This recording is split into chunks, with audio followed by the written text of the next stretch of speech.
Hello అండి, గుర్తున్నానా? గుర్తున్నా మళ్ళీ ఒకసారి చెప్తాను. అసలు మ్యాటర్ ఏంటంటే, చిన్నప్పుడు చాక్లెట్లు బిస్కెట్లు తింటూ హ్యాపీగా స్కూల్లో చదువుకుందాం అనుకున్నా. అనుకోకుండా చైల్డ్ ఆర్టిస్ట్ గా సినిమాల్లోకి ఎంటర్ అయిపోయా. సినిమాలు చేసి చాలా రోజులు అవుతుంది కదా, గుర్తుపట్టుండ్రు. అదేనండి, యజ్ఞం, దొంగోడు, ఇంద్ర, చెప్పాలనుంది, ఇంద్రజిత్, డాడీ, ఇలా చాలా.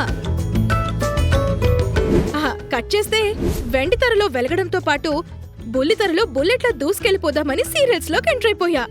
ఒక్కసారి పట్టుకుంటే దానంతా చూసే వరకు వదలను కాబట్టి వచ్చిన ప్రతి అవకాశాన్ని వదులుకోకుండా కష్టపడుతూ ఒకే రోజు 3 సీరియల్స్ చేసేంత బిజీ అయిపోయా. సీరియల్స్ అయినా గుర్తున్నాయి కదా? అదేనండి, మొగల్ రేకులు, చక్రవాకం, ప్రేమ, నా కోడలు బంగారం, మనసిచ్చి చూడు, ఇలా చాలా. అంత బాగుంది కానీ కట్ చేస్తే నీ మాటలంత ముచ్చటగా ఉన్నాయి, నీ వాయిస్ అంత క్యూట్ గా ఉంది నీలా అని నాలో ఉన్న ఎక్సైట్మెంట్ పెంచేసి డబ్బింగ్ లో కూడా దించేశారు. రోజు మీకు కనిపించకపోయినా సీరియల్స్ ద్వారా మీకు వినిపిస్తూనే ఉంటాను. అదేనండి, అరుంధతి, కేక్, బంగారం, అతిథి, రక్ష, కిస్సింగ్ బూత్, ఎన్నో మూవీస్. ఇప్పుడు సీరియల్స్ లో ముక్కు పుడక ఎటో వెళ్ళిపోయింది మనసు.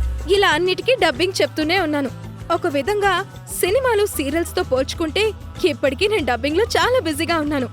కట్ చేస్తే అన్ని బాగుంటే అమ్మవాళ్ళు ఊరుకుంటారా? ఆ అమ్మాయి జీవితం ఇంకా బాగుండాలని ఒక మంచి అబ్బాయికిచ్చి పెళ్లి చేసేశారు.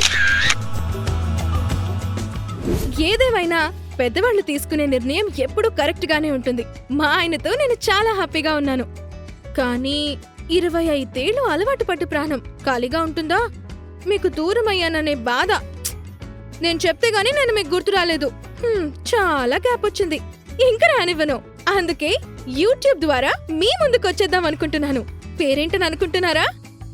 మీ త్రిషాతో.